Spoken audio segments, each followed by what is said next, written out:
Police కస్టడీలో YCP ప్రభుత్వ హయాంలో అప్పటి ఎంపీ, ప్రస్తుతం ఉండి ఎమ్మెల్యే రఘురామకృష్ణంరాజును పోలీస్ కస్టడీలో చిత్రహింసలకు గురి చేసినట్టు ఆ దృశ్యాలను వీడియో కాల్ చేసి నాటి CID chief PV Sunil Kumar కు చూపించినట్లు పోలీసులు చేపట్టిన దర్యాప్తులో తేల్చారు. ఇదే విషయాన్ని మీడియా ముందు ఆర్ఆర్ఆర్ పదే పదే ప్రస్తావించారు. ఇప్పుడు ఈ విషయాలన్నింటికీ ఆధారాలు, సాక్ష్యాలను కూడా ఇప్పటికే గుంటూరు పోలీసులు సేకరించారు.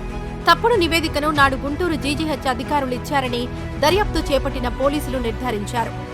గత ఎన్నికల్లో వైఎస్ఆర్సీపీ అభ్యర్థిగా పోటీ చేసి నరసాపురం ఎంపీగా గెలిచిన రఘురామకృష్ణంరాజు తనపైన, తమ ప్రభుత్వంపైన విమర్శలు చేస్తున్నారనే అనేక కారణాలతో ఆయనపై గత జగన్ ప్రభుత్వం రాజద్రోహం కేసు నమోదు చేసింది. ఆ నేరం కింద 14 మే 2021న ఆయనను అరెస్ట్ చేసి గుంటూరులోని సిఐడి కార్యాలయానికి తీసుకువెళ్లారు. అప్పట్లో ఈ సంఘటన సంచలనం సృష్టించింది. తర్వాత ఆయన టీడీపీలో చేరడం, ఉండి అసెంబ్లీ నుంచి టీడీపీ నుంచి పోటీ చేసి గెలవడం, కూటమి ప్రభుత్వం అధికారంలోకి రావడం చకచకా జరిగిపోయాయి. తమ ప్రభుత్వం అధికారంలోకి రావడంతో తనపై పెట్టిన కేసును రఘురామకృష్ణంరాజు సీరియస్ గా తీసుకున్నారు. నాడు తనపై అన్యాయంగా కేసు పెట్టి అరెస్ట్ చేసి చిత్రహింసలకు గురిచేశారని ఈ ఏడాది జూలై 11న గుంటూరు నగరపాలెం పోలీస్ స్టేషన్లో ఫిర్యాదు చేశారు. ఆర్ఆర్ఆర్ ఫిర్యాదుతో దర్యాప్తును ముమ్మరం చేసిన పోలీసులు కస్టడీలో రఘురామకృష్ణంరాజును చిత్రహింసలకు గురిచేయడం నిజమేనని అప్పట్లో విధులు నిర్వహించిన సిఐ, ఎస్ఐ, ఇతర సిబ్బంది వాంగ్మూలం ఇచ్చినట్లు తెలిసింది. ఎందుకు కొట్టాల్సి వచ్చింది, ఎలా కొట్టారు, చిత్రహింసలు ఎలా పెట్టారనే విషయాలను కూడా దర్యాప్తు చేపట్టిన బృందానికి చెప్పినట్టు తెలిసింది.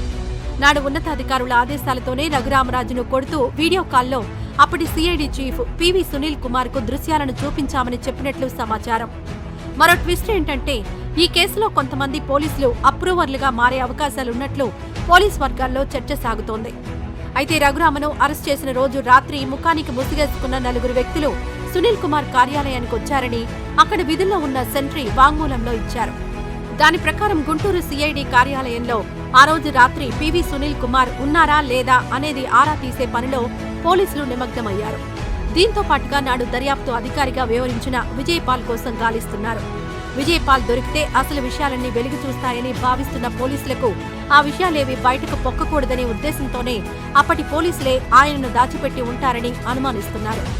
అయితే ఇప్పుడు ఈ కేసు ఓ కొలిక్కి రావడంతో ఎవరెవరిని అరెస్ట్ చేస్తారనేది ఉత్కంఠగా మారింది. ఈ వీడియో నచ్చితే లైక్ చేయండి. అలాగే మా ఛానల్ ని ఫస్ట్ టైం కనుక చూస్తున్నట్టయితే ఇప్పుడే సబ్స్క్రైబ్ చేసుకుని పక్కనే ఉన్న గంట సింబల్ ని యాక్టివేట్ చేసుకోండి. అప్పుడే మేము పెట్టే ప్రతి వీడియో మీకు నోటిఫికేషన్ గా వస్తుంది. అలాగే ఈ వీడియో పూర్తిగా చూసినందుకు ధన్యవాదాలు.